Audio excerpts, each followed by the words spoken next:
Friends, ಎಲ್ಲರೂ ಹೇಗಿದ್ದೀರಿ? ಎಲ್ಲರೂ ಚೆನ್ನಾಗಿದ್ದೀರಿ ಅಂತ ಭಾವಿಸ್ತಾ ಇದ್ದೀನಿ. ನಾನು ನಿಮ್ಮ ನೇತ್ರ ಅಡುಗೆ ಮನೆಗೆ ಸ್ವಾಗತ. ಇವತ್ತು ನಾನು ಬೀಟ್ರೂಟ್ ಪಲ್ಯ ಮತ್ತು ಹೀರೆಕಾಯಿ ಹಿಡಿಗಾಯಿ ಹೇಗೆ ಮಾಡೋದು ಅಂತ ತೋರಿಸ್ಕೊಡ್ತಾ ಇದ್ದೀನಿ. ಮೊದಲಿಗೆ ನಾನು ಇಲ್ಲಿ ಬೀಟ್ರೂಟ್ ಪಲ್ಯ ಹೇಗೆ ಮಾಡೋದು ಅಂತ ನೋಡೋಣ ಬನ್ನಿ. ನಾನಿಲ್ಲಿ ಒಂದು ಪ್ಯಾನ್ ಇಟ್ಕೊಂಡಿದ್ದೀನಿ, ಗ್ಯಾಸ್ ಆನ್ ಮಾಡ್ಕೊಂಡಿದ್ದೀನಿ, ಎಣ್ಣೆ ಕೂಡ ಕಾಯಲಿ, ಎಣ್ಣೆ ಹಾಕ್ಕೊತಾ ಇದ್ದೀನಿ. ಎಣ್ಣೆ ಕೂಡ ಕಾಯಲಿ.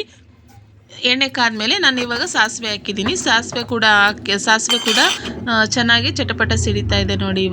ಇವಾಗ ನಾನು ಜಜ್ಜಿಟ್ಕೊಂಡಿರೋವಂಥ ಬೆಳ್ಳುಳ್ಳಿ ಹಾಕ್ತಾ ಇದ್ದೀನಿ. ನಿಮಗೆ ಬೆಳ್ಳುಳ್ಳಿ ಬೇಕಾದ್ರೆ ಈ ರೀತಿ ಜಜ್ಜಿ ಕೂಡ ಹಾಕೋಬೋದು, ಇಲ್ಲಪ್ಪ ಅಂದರೆ ನೀವು ಶುಂಠಿ ಬೆಳ್ಳುಳ್ಳಿ ಪೇಸ್ಟ್ ಕೂಡ ಹಾಕೋಬೋದು. ಆದರೆ ಫಸ್ಟ್ ಶುಂಠಿ ಬೆಳ್ಳುಳ್ಳಿ ಪೇಸ್ಟ್ ಹಾಕೋನಕ್ಕೆ ಹೋಗಬೇಡಿ ನೀವು. ನಂತರ ಇವಾಗ ಟೊಮೊಟೊ ಅದೆಲ್ಲ ಹಾಕ್ತೀವಲ್ಲ ಆವಾಗ ಹಾಕ್ಕೊಳ್ಳಿ, ಇಲ್ಲಾಂದರೆ ನಾವು ಬೀಟ್ರೂಟ್ ಎಲ್ಲ ಹಾಕ್ತೀವಲ್ಲ ಆವಾಗ ಹಾಕ್ಕೊಳ್ಳಿ. ಇಲ್ಲಿ ನಾನು ಹಸಿಮೆಣ್ಸಿನ್ಕಾಯಿನ ಹಾಕ್ತಾ ಇದ್ದೀನಿ. ಹಸಿಮೆಣ್ಸಿನ್ಕಾಯಿ ಇಲ್ಲಿ 4ರಿಂದ 5 ಇದೆ, ಅಷ್ಟು ಖಾರ ಇಲ್ಲ, ಹಾಗಾಗಿ 4ರಿಂದ 5 ತೊಗೊಂಡಿದ್ದೀನಿ. ನಿಮಗೆ ಬೇಕಾದರೆ ಕಮ್ಮಿ ಹಾಕ್ಕೊಳ್ಳಿ. ನಾನಿಲ್ಲಿ 2 ಈರುಳ್ಳಿ ತೊಗೊಂಡಿದ್ದೀನಿ, ಸಣ್ಣದಾಗಿ ಹೆಚ್ಕೊಂಡಿದ್ದೀನಿ. ನಾನು ಈ ಹಸಿಮೆಣ್ಸಿನ್ಕಾಯಿ ಮಾತ್ರ ನಾನು ಉದ್ದಕ್ಕೆ ಹೆಚ್ಕೊಂಡಿರೋದು, ಈರುಳ್ಳಿ ಮಾತ್ರ ನಾನು ಚಿಕ್ಕಕ್ಕೆ ಹೆಚ್ಕೊಂಡಿದ್ದೀನಿ. ಮೀಡಿಯಮ್ ಸೈಜ್ ಇದು ಈರುಳ್ಳಿ 2 ಹಾಕ್ಕೊಂಡಿದ್ದೀನಿ. ಅದು ಕೂಡ ಚೆನ್ನಾಗಿ ಫ್ರೈ ಆಗೋ ರೀತಿಯಾಗಿ ಈ ರೀತಿಯಾಗಿ ಫ್ರೈ ಮಾಡ್ಕೊಳ್ಳೋಣ ನೋಡಿ. ಈ ರೀತಿಯಾಗಿ ನಿಮಗೆ ಬೇಕಾದರೆ ನೀವು ಸ್ಲೈಸ್ ಥರ ಉದ್ದುದ್ದಕ್ಕೂ ಬೇಕಾದ್ರೆ ಹೆಚ್ಕೋಬೋದು. ನಾನಿಲ್ಲಿ ಟೊಮೊಟೊ ಹಾಕ್ತಾಯಿದ್ದೀನಿ.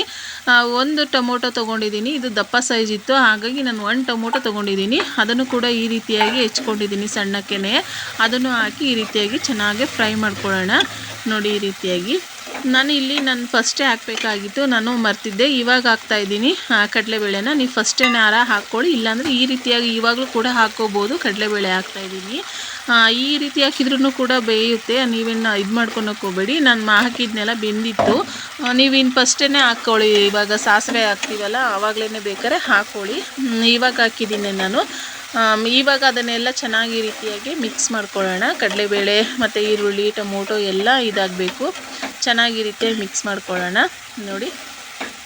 ಒಂದು ಸ್ವಲ್ಪ ಅದು ಎಲ್ಲ ಇದಾಗಬೇಕು, ಒಂದು ಸ್ವಲ್ಪ ಅದು ಟೊಮೊಟೊ ಎಲ್ಲ ಕಲರೆಲ್ಲ ಚೇಂಜ್ ಆಗಬೇಕು. ಆ ರೀತಿಯಾಗಿ ಮಿಕ್ಸ್ ಮಾಡ್ಕೊಳ್ಳೋಣ ನೋಡಿ. ಇವಾಗ ನಾನು ಈ ರೀತಿಯಾಗಿ ಚಿಕ್ಕದಾಗಿ ಅಲ್ಲ, ತೀರಾ ಚಿಕ್ಕನಲ್ಲ ತೀರಾ ಮೀಡಿಯಮಲ್ಲ, ಈ ರೀತಿಯಾಗಿ ಸಣ್ಣಕ್ಕೆ ಕಟ್ ಮಾಡಿ ಇಟ್ಕೊಂಡಿದ್ದೆ ಬೀಟ್ರೋಟ್ನ. ಇಲ್ಲಿ 3 ಇದ್ದವು ಮೀಡಿಯಮ್ ಸೈಜು ನೋಡಿ. ಈ ರೀತಿಯಾಗಿ ಕಟ್ ಮಾಡಿ ಇಟ್ಕೊಂಡಿದ್ದೀನಿ.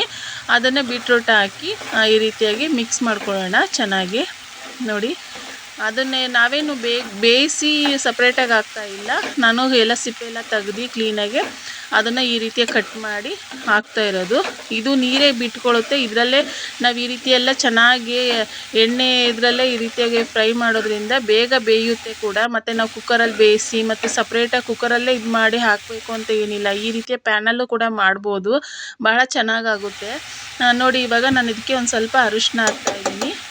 ಒಂದು 1/4 ಸ್ಪೂನ್ ಇದೆ ಅರಿಶಿನ ಹಾಕ್ತಾಯಿದ್ದೀನಿ. ಇವಾಗ ಉಪ್ಪು ಹಾಕ್ತಿದ್ದೀನಿ ನೋಡಿ. ಉಪ್ಪು ಅರಿಶಿನ ಹಾಕಿದ ತಕ್ಷಣವೇ ಅದು ಯಾವುದೇ ಥರ ತರಕಾರಿ ಆಗಲಿ ಸ್ವಲ್ಪ ನೀರು ಬಿಟ್ಕೊಂಡ್ಬಿಡುತ್ತೆ. ಆವಾಗ ಆ ನೀರಲ್ಲೇ ಒಂದು ಸ್ವಲ್ಪ ಈ ರೀತಿಯಾಗಿ ಫ್ರೈ ಮಾಡ್ಕೊಳ್ಳೋಣ. ಆಮೇಲೆ ನೀರು ಹಾಕ್ತೀವಿ, ಬಟ್ ಇವಾಗ ಈ ರೀತಿಯಾಗಿ ಲೈಟಾಗಿ ಫ್ರೈ ಮಾಡ್ಕೊಳ್ಳೋಣ ನೋಡಿ. ಈ ರೀತಿಯಾಗಿ ನಾನು ನೀರು ಹಾಕಿಲ್ಲ ಇನ್ನೂ. ಇದೇ ನೀರಲ್ಲೇ ನಾನು ಇಲ್ಲ ಅಂದರೂ ಒಂದು 3ರಿಂದ 4 ನಿಮಿಷ ಈ ರೀತಿಯಾಗಿ ನಾನು ಜಾಸ್ತಿ ಉರಿಯಲ್ಲೇ ನೋಡಿ ಫ್ರೈ ಮಾಡ್ತಾಯಿದ್ದೀನಿ ನೋಡಿ. ನಾನು ನೀರು ಹಾಕ್ದಲೇ ಈಗ ನಾವು ಉಪ್ಪು ಹಾಕಿದ್ದೀವಲ್ಲ ಅದರಲ್ಲೇ ಎಷ್ಟು ಚೆನ್ನಾಗಿ ಬಿಟ್ಕೊಂಡಿದೆ ಅಂಥೇಳಿ ನೋಡಿ.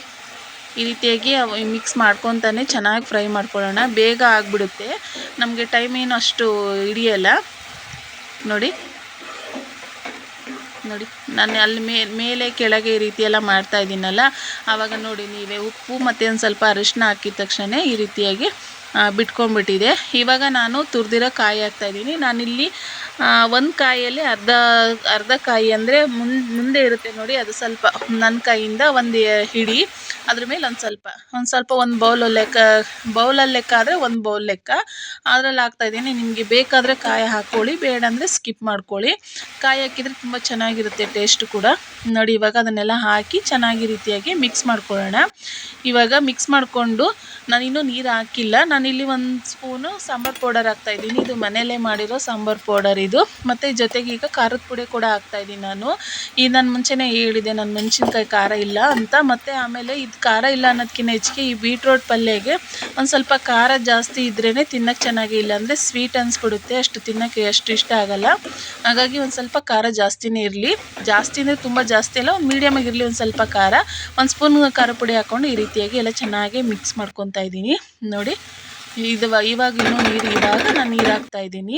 ಇವಾಗ ಈ ಸಣ್ಣ ಗ್ಲಾಸಲ್ಲಿ ನಾನು 2 ಗ್ಲಾಸ್ ನೀರು ಹಾಕ್ಕೊತಾ ಇದ್ದೀನಿ. ಒಂದು ವೀಡಿಯೋ ಇನ್ನೊಂದು ಗ್ಲಾಸಿನ ವೀಡಿಯೋ ಸ್ಕಿಪ್ ಆಗಿದೆ.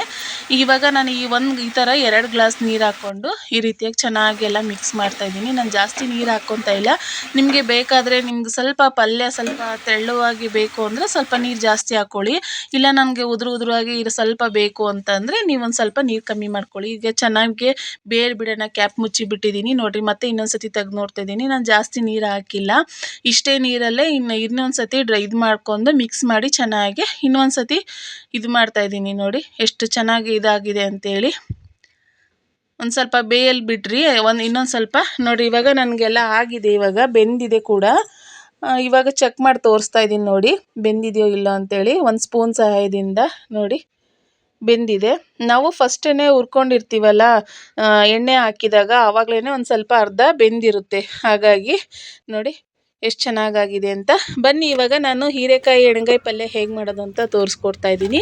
ಮತ್ತು ಇವಾಗ ನಾನು ಒಂದು ಪ್ಯಾನ್ ಇಟ್ಕೊಂಡು ಆ ಪ್ಯಾನಿಗೆ ಒಣಮೆಣ್ಸಿನ್ಕಾಯಿ ಹಾಕ್ಕೊಂಡಿದ್ದೀನಿ. ನಾನಿಲ್ಲಿ 6 ಒಣಮೆಣ್ಸಿನ್ಕಾಯಿ ತೊಗೊಂಡಿದ್ದೀನಿ. ಮತ್ತು ಶೇಂಗಾ ಬೀಜ ಕೂಡ ಹಾಕ್ಕೊಂಡಿದ್ದೀನಿ. 2 ಸ್ಪೂನು ಶೇಂಗಾ ಬೀಜ ಮತ್ತು 1 ಸ್ಪೂನು ಜೀರಿಗೆ ಹಾಕ್ಕೊಂಡಿದ್ದೀನಿ. ಎರಡನ್ನೂ ಕೂಡ ಚೆನ್ನಾಗಿ ಫ್ರೈ ಮಾಡ್ಕೊಳ್ಳೋಣ. ಶೇಂಗಾ ಮತ್ತು ಜೀರಿಗೆ ಒಣಮೆಣ್ಸಿನ್ಕಾಯಿ ಸ್ವಲ್ಪ ಫ್ರೈ ಆಗಬೇಕು. ನಾನಿವಾಗ ಬೆಳ್ಳುಳ್ಳಿ ಮತ್ತು ಶುಂಠಿ ಹಾಕ್ಕೊಂಡು ಅದನ್ನು ಕೂಡ ಮತ್ತು ಜೊತೆಗೆ ಕಾಯಿ ತೊಗೊಂಡಿದ್ದೀನಿ. ಕಾಯಿ ಕೂಡ ಮತ್ತು ಈರುಳ್ಳಿ ಕೂಡ ಇಲ್ಲಿ 2ರಿಂದ 3 ಈರುಳ್ಳಿ, ಟೊಮೊಟೊ ಎಲ್ಲ ಚಿಕ್ಕ ಸೈಜ್ ಮೀಡಿಯಮ್ ಸೈಜಿದು ಈರುಳ್ಳಿ ಟೊಮೊಟೊ ಅದನ್ನು ಹಾಕ್ಕೊಂಡು ಈ ರೀತಿಯಾಗಿ ಮಿಕ್ಸ್ ಮಾಡಿಕೊಂಡು ಚೆನ್ನಾಗಿ ಫ್ರೈ ಮಾಡ್ಕೊಳ್ಳೋಣ. ಬಹಳ ಏನು ಹುರ್ಕೋಬೇಕು ಅಂತ ಏನಿಲ್ಲ, ಆದರೆ ನಮಗೆ ಶೇಂಗಾ ಮತ್ತು ಜೀರಿಗೆ ಇದೆಯಲ್ಲ, ಜೀರಿಗೆ, ಶೇಂಗಾ, ಒಣಮೆಣ್ಸಿನ್ಕಾಯಿ ಅದನ್ನು ಸ್ವಲ್ಪ ಹುರ್ಕೋಬೇಕು. ಇಲ್ಲಾಂದರೆ ಅದು ರುಬ್ಬುವಾಗ ಒಂಥರ ಹಸಿ ಸ್ಮೆಲ್ ಇರುತ್ತೆ ಶೇಂಗದ್ದು. ಹಾಗಾಗಿ ಅದನ್ನು ಸ್ವಲ್ಪ ಹುರ್ಕೋಬೇಕು. ನೋಡಿ ಇಷ್ಟ ಆದರೆ ಸಾಕು. ಇವಾಗ ಇದನ್ನು ಮಿಕ್ಸಿಗೆ ಹಾಕ್ಕೊಳ್ಳೋಣ. ನಾನೇನು ಭಾಳ ಹುರ್ಕೊಂಡಿಲ್ಲ ನೋಡಿ, ಇಷ್ಟೇ ಈ ರೀತಿಯಾಗಿ ಸ್ವಲ್ಪ ತಣ್ಣಗಾಗಲಿ, ಇಲ್ಲಾಂದರೆ ಸ್ವಲ್ಪ ಇದ್ರಾಗಿದ್ದರೆ ಸಾಕು. ನಾನು ಇವಾಗ 1 ಸ್ಪೂನ್ ಇದಕ್ಕೆ ಸಾಂಬಾರು ಪೌಡರ್ ಹಾಕ್ಕೊತಾ ಇದ್ದೀನಿ. ಮನೆಯೇ ಮಾಡಿರೋದು ಸಾಂಬಾರು ಪೌಡರ್ ಇದು. ಮತ್ತು ಇವಾಗ ಇದಕ್ಕೆ ಸ್ವಲ್ಪ ಅರಿಶಿನ ಹಾಕ್ಕೊತಾ ಇದ್ದೀನಿ. ಜೊತೆಗೆ ಸ್ವಲ್ಪ ಉಪ್ಪು ಹಾಕ್ಕೊತಾ ಇದ್ದೀನಿ 1 ಸ್ಪೂನು. ಎರಡನ್ನೂ ಹಾಕ್ಕೊಂಡು ಈ ರೀತಿಯಾಗಿ ಚೆನ್ನಾಗಿ ಮಿಕ್ಸ್ ಮಾಡಿಕೊಂಡು ಜೊತೆಗೆ ಒಂದು ಸ್ವಲ್ಪ ಕೊತ್ತಂಬರಿ ಸೊಪ್ಪು ಹಾಕ್ಕೊತಾ ಇದ್ದೀನಿ. ಕೊತ್ತಂಬರಿ ಸೊಪ್ಪು ಇದನ್ನೆಲ್ಲ ಹಾಕ್ಕೊಂಡು ನಾನು ಮಿಕ್ಸಿ ಜಾರ್ ತೊಗೊಂಡಿದ್ದೀನಿ. ಅದಕ್ಕೆ ರುಬ್ಕೊಳ್ಳೋಣ. ಸ್ವಲ್ಪ ತಣ್ಣಗಾಗೋ ತನಕ ಬೇಕಾದ್ರೆ ಬಿಟ್ಕೊಳ್ಳಿ, ಇಲ್ಲಾಂದರೆ ಸ್ವಲ್ಪ ಬೆಚ್ಚಗಿದೆ ಅಂತ ಕೂಡ ನೀವು ಹಾಕ್ಕೊಂಡು ರುಬ್ಕೊಂಡು ಇಟ್ಕೊಳ್ಳೋಣ. ನೋಡಿ ಅಷ್ಟು ಒಂದೇ ಜಾರಿಗೆ ಹಾಕ್ಕೊತಾ ಇದ್ದೀನಿ. ನೋಡ್ಕೊಂಡು ಹಾಕ್ಕೊಳ್ಳಿ. ಬಹಳ ಬಿಸಿ ಇತ್ತು ಅಂದರೆ ಸ್ವಲ್ಪ ಮಿಕ್ಸಿ ಕೂಡ ಹಾಳಾಗೋದಿರುತ್ತೆ. ಸ್ವಲ್ಪ ನೋಡ್ಕೊಂಡು ಹಾಕ್ಕೊಳ್ಳಿ. ನೋಡಿ ಒಂದಕ್ಕೆ ಹಾಕ್ಕೊಂಡು ನಾನು ರುಬ್ಬಿ ಒಂದು ಬೌಲಿಗೆ ಟ್ರಾನ್ಸ್ಫರ್ ಮಾಡ್ಕೊತಾ ಇದ್ದೀನಿ. ನೋಡಿ ಒಂದು ಬೌಲಿಗೆ ಹಾಕ್ಕೊತಾ ಇದ್ದೀನಿ ರುಬ್ಬಿರೋ ಮಿಶ್ರಣ ಇದು. ನೋಡಿ ನಾನು ಯಾವುದೇ ಥರದ ನೀರು ಹಾಕಿಲ್ಲ ಜಾಸ್ತಿನ, ಅದು ರುಬ್ಬುವಾಗ ಮಾತ್ರ ಹಾಕಿದ್ದು ಸ್ವಲ್ಪ. ನೋಡಿ ಇಷ್ಟು ಗಟ್ಟಿಯಾಗಿರಬೇಕು. ಮತ್ತು ನೀರು ಜಾಸ್ತಿ ಹಾಕ್ಕೊಂಡು ತೆಳುವಾಗಿ ಮಾಡ್ಕೋಬೇಡಿ. ಮತ್ತು ಹೀರೆಕಾಯಿ ಇದೆ ನೋಡಿರಿ, ಇವಾಗ ನಾನು 3ರಿಂದ 4 ತೊಗೊಂಡಿದ್ದೀನಿ ಹೀರೆಕಾಯಿನ. ಮೇಲಿನ ಸಿಪ್ಪೆನೆಲ್ಲ ಈ ರೀತಿಯಾಗಿ ತೆಗಿತಾ ಇದ್ದೀನಿ. ನೋಡಿ ಈ ರೀತಿಯಾಗಿ ಸಿಪ್ಪೆ ತೆಗೆದು ಇಲ್ಲೇ ಒಂದು ಸಿಪ್ಪೆ ಬೇರೆಕೇ ಬೇಕಾದರೆ ನೀವು ಮಾಡ್ಕೋಬೋದು, ಆದರೆ ಈ ರೀತಿಯಾಗಿ ಸಿಪ್ಪೆ ತೆಗೆಯೋದ್ರಿಂದ ಚೆನ್ನಾಗಿರುತ್ತೆ. ನೋಡಿ ಈ ರೀತಿಯಾಗಿ ಒಂದು ಕಡೆಯಿಂದ ಈ ರೀತಿಯಾಗಿ ಹಿಂಗೆ ಸಿಪ್ಪೆ ತಗೊಂಡು ತೊಳೆದು ಇಟ್ಕೊಳ್ಳೋಣ. ಭಾಳ ಚೆನ್ನಾಗಿರುತ್ತೆ. ಒಂದು ಸತಿ ಟ್ರೈ ಮಾಡಿ ನೋಡಿ, ನಿಮಗೆ ಗೊತ್ತಾಗುತ್ತೆ ಹೇಗಿದೆ ಅಂತೇಳಿ. ನಾನು ಇಲ್ಲಿ 4 ಹೀರೆಕಾಯಿ ತೊಗೊಂಡಿದ್ದೀನಿ.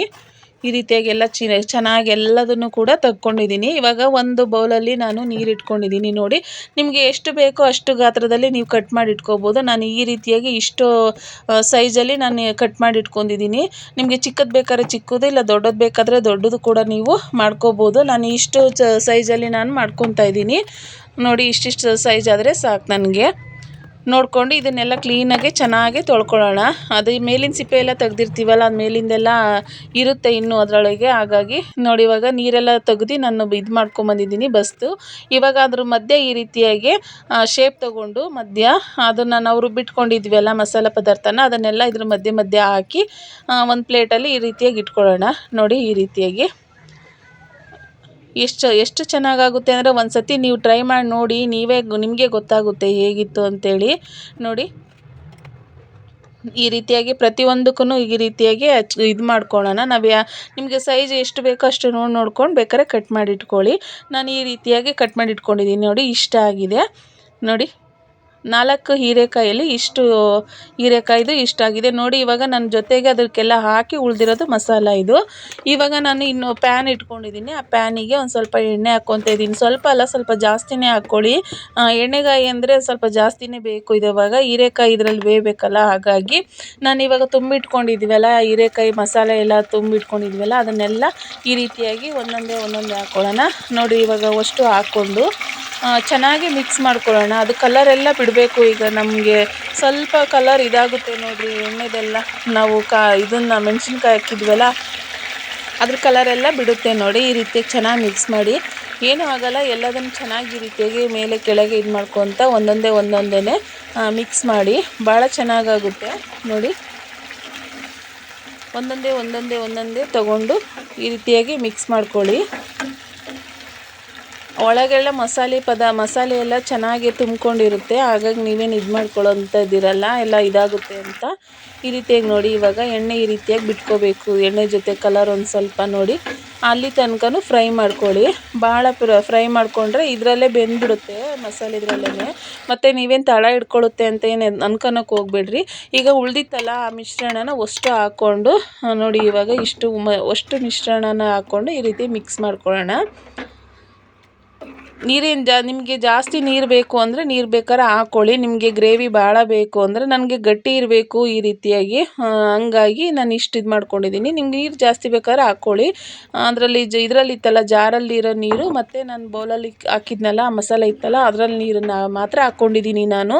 ನಿಮಗೆ ಬೇಕಾದರೆ ಜಾಸ್ತಿ ಮಾಡ್ಕೊಳ್ಳಿ, ಇಲ್ಲ ಗಟ್ಟಿ ಗ್ರೇವಿ ಬೇಕಂದ್ರೆ ಗಟ್ಟಿನಾರ ಮಾಡ್ಕೊಳ್ಳಿ ನೋಡಿ. ಈ ರೀತಿಯಾಗಿ ಮಾಡ್ಕೊಳ್ಳಿ, ಬಹಳ ಚೆನ್ನಾಗಿರುತ್ತೆ. ಒಂದ್ಸತಿ ಟ್ರೈ ಮಾಡಿ ನೋಡಿ, ನಿಮಗೆ ಗೊತ್ತಾಗುತ್ತೆ. ಈಗ ಇದಕ್ಕೊಂದು ಮುಚ್ಚಳ ಮುಚ್ಚಿ ಕುದಿಯಕ್ಕೆ ಬಿಡೋಣ. 2ರಿಂದ 3 ನಿಮಿಷ ಕುದಿಯಕ್ಕೆ ಬಿಡೋಣ ನೋಡಿ. ಇವಾಗ ಇನ್ನೊಂದು ಸತಿ ಚೆಕ್ ಮಾಡಿ ನೋಡ್ತಾ ಇದ್ದೀನಿ ಬೆಂದಿದೆಯೋ ಇಲ್ಲ ಅಂತ. ಎಲ್ಲ ಚೆನ್ನಾಗಿ ರೀತಿಯಾಗಿ ಮಿಕ್ಸ್ ಮಾಡೋಣ. ತಳ ಹಿಡಿದಿರುತ್ತೋ ಇಲ್ಲ ಅಂತ ಅವಾಗವಾಗ ಚೆಕ್ ಮಾಡಿ ನೋಡಿರಿ. ಅದು ಶೇಂಗಾ ಹಾಕಿರ್ತೀವಿ ಮತ್ತು ಕೊಬ್ಬರಿ ಎಲ್ಲ ಹಾಕಿರ್ತೀವಲ್ಲ, ಗಟ್ಟಿ ಇದ್ದರೆ ಈ ರೀತಿ ಆಗುತ್ತೆ. ತೆಳುವಾಗಿದ್ದರೆ ಏನು ತಳ ಹಿಡಿಯಲ್ಲ. ನಾನು ಗಟ್ಟಿ ಗ್ರೇವಿ ಮಾಡ್ಕೊಂಡಿದ್ದೀನಿ ಹಾಗಾಗಿ. ಮತ್ತು ಇನ್ನೊಂದು ಸ್ವಲ್ಪ ಕುದಿ ಬಿಡ್ತಾ ಇದ್ದೀನಿ ನೋಡಿ. ಇವಾಗ ಒಂದು ಸ್ವಲ್ಪ ಕಸ್ತೂರಿ ಮೇಥಿ ಹಾಕ್ತಾಯಿದ್ದೀನಿ. ಕಸ್ತೂರಿ ಮೇಥಿ ಹಾಕಲೇಬೇಕು ಅಂತ ಏನಿಲ್ಲ, ಆಪ್ಷನಲ್ ಬೇಕಾದರೆ ಹಾಕ್ಕೊಳ್ಳಿ, ಇಲ್ಲಾಂದರೆ ಸ್ಕಿಪ್ ಮಾಡಿರಿ. ಹಾಕಿದರೆ ತುಂಬ ಚೆನ್ನಾಗಿ ಸ್ಮೆಲ್ಲು ಚೆನ್ನಾಗಿರುತ್ತೆ ಮತ್ತು ಟೇಸ್ಟು ಚೆನ್ನಾಗಿರುತ್ತೆ ಅನ್ನೋದಕ್ಕೋಸ್ಕರ ನಾನು ಯಾವಾಗಲೂ ಜಾಸ್ತಿ ಕಸ್ತೂರಿ ಮೇಥಿ ಯೂಸ್ ಮಾಡ್ತೀನಿ ನೋಡಿ. ಇವಾಗ ಅದಕ್ಕೆ ಪ್ಯಾನ್ ಮುಚ್ಚಿ ಮತ್ತೆ ತೆಗೆದು ನೋಡ್ತೀನಿ. ನೋಡಿರಿ ಎಷ್ಟು ಚೆನ್ನಾಗಾಗಿದೆ ಅಂಥೇಳಿ ನೋಡಿ. ಈಗ ಹೀರೆಕಾಯಿ ಎಲ್ಲ ಚೆನ್ನಾಗಿ ಬೆಂದಿದೆ ಕೂಡ ನೋಡಿ. ಒಂದು ಕಡೆಯಿಂದ ಮೇಲಿಂದ ಕೆಳಗಡೆ ಎಲ್ಲ ಚೆನ್ನಾಗಿ ಈ ರೀತಿಯಾಗಿ ಮಿಕ್ಸ್ ಮಾಡಬೇಕು. ನಿಮಗೆ ಚಪಾತಿ, ಪೂರಿ, ದೋಸೆ, ಯಾವುದು ರೊಟ್ಟಿ, ಪಲ್ಯ ಯಾವುದಕ್ಕಾದ್ರೂ ಕೂಡ ನೀವು ಈ ಥರ ಮಾಡ್ಕೊಂಡು ತಿನ್ಬೋದು ನೋಡಿ. ಭಾಳ ಚೆನ್ನಾಗಾಗಿದೆ ನೋಡಿ. ಇವಾಗ ನಾನು ಸರ್ವ್ ಮಾಡ್ತಾಯಿದ್ದೀನಿ. ನಾನಿಲ್ಲಿ ಅನ್ನಕ್ಕೆ ಸರ್ವ್ ಮಾಡ್ತಾಯಿದ್ದೀನಿ. ನಿಮಗೆ ಬೇಕಾದ್ರೆ ಚಪಾತಿ, ಪೂರಿ, ದೋಸೆ ಯಾವುದಕ್ಕೆ ಬೇಕಾದ್ರೂ ನೀವು ಯೂಸ್ ಮಾಡ್ಬೋದು. ನಿಮಗೆ ಈ ವಿಡಿಯೋ ಇಷ್ಟ ಆದರೆ ಲೈಕ್ ಮಾಡಿ, ಶೇರ್ ಮಾಡಿ, ಸಬ್ಸ್ಕ್ರೈಬ್ ಮಾಡೋದನ್ನ ಮರಿಬೇಡಿ. Thank you.